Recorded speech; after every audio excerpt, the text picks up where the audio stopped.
Hi hello friends, എല്ലാ കൂട്ടുകാർക്കും പുതിയൊരു റിവ്യൂയിലേക്ക് സ്വാഗതം. അപ്പം നമ്മളെല്ലാവരും കാത്തിരുന്ന ഭാഗം അത് നാളെയാണ് കേട്ടോ.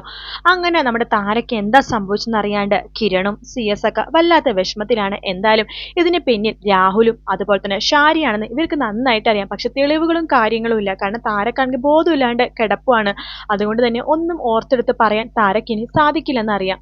അങ്ങനെ കിരണും അതുപോലെ തന്നെ ചന്ദ്രസേനും കൂടി ഓണം അല്ലേ, അമ്പലത്തിലൊക്കെ പോയിട്ട് വരുമ്പോഴാണ് സരിയുവിനെ അതുപോലെ തന്നെ ഷാരിനെയും കാണുന്നത്.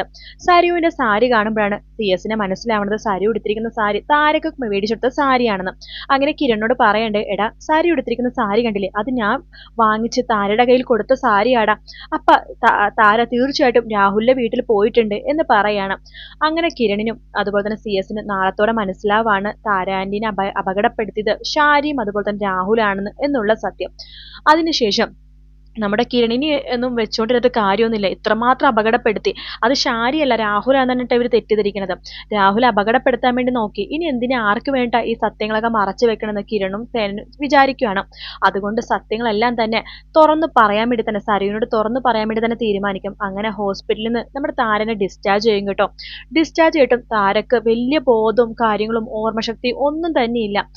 അങ്ങനെ നമ്മുടെ താരനെയും കൂട്ടിക്കൊണ്ട് സരുവിന്റെ അടുത്ത് പോയാൽ സരുവിനെ കാണുമ്പോൾ താരക്ക് ഓർമ്മശക്തി വരും, താരക്ക് പഴയ ഓർമ്മകൾ തിരിച്ചെടുക്കാൻ സാധിക്കും എന്ന് ചന്ദ്രസേനും കിരണും നന്നായിട്ട് അറിയാം. അതിനുവേണ്ടി തന്നെ നമ്മുടെ സരുവിന്റെ പ്രസൻസ് താരേനെ ഏൽപ്പിക്കുക, താരക്ക് കിട്ടാൻ വേണ്ടിയിട്ട് കിരണും ചന്ദ്രസേനും എന്തൊക്കെ ചെയ്യാവോ അതെല്ലാം തന്നെ ചെയ്യും കേട്ടോ. എന്തായാലും ഒന്നില്ലെങ്കിൽ സരുവിനെ എങ്ങനെയെങ്കിലൊക്കെ ഹോസ്പിറ്റലിലേക്ക് കൊണ്ടുവരും. അതല്ലെങ്കിൽ താരനെ ഡിസ്ചാർജ് ചെയ്തിട്ട് നേരെ കൊണ്ടുപോകാൻ പോണത് സരുവിന്റെ അടുത്തേക്കായിരിക്കും. എന്തായാലും അമ്മ മോളെ കണ്ടാൽ തിരിച്ചറിയുമെന്ന് ഉറപ്പാണ്. വീഡിയോ ഇഷ്ടപ്പെട്ടെങ്കിൽ ലൈക്ക് ചെയ്യാൻ മറക്കരുത്, സബ്സ്ക്രൈബ് ചെയ്യാൻ മറക്കരുത് കേട്ടോ. അപ്പം പ്രൊമോം അതുപോലെ തന്നെ ഡീറ്റെയിൽസ് ഒക്കെ ആയിട്ട് വീണ്ടും കാണാം. അതുവരെ ടേക്ക് കെയർ, ബൈ ബൈ.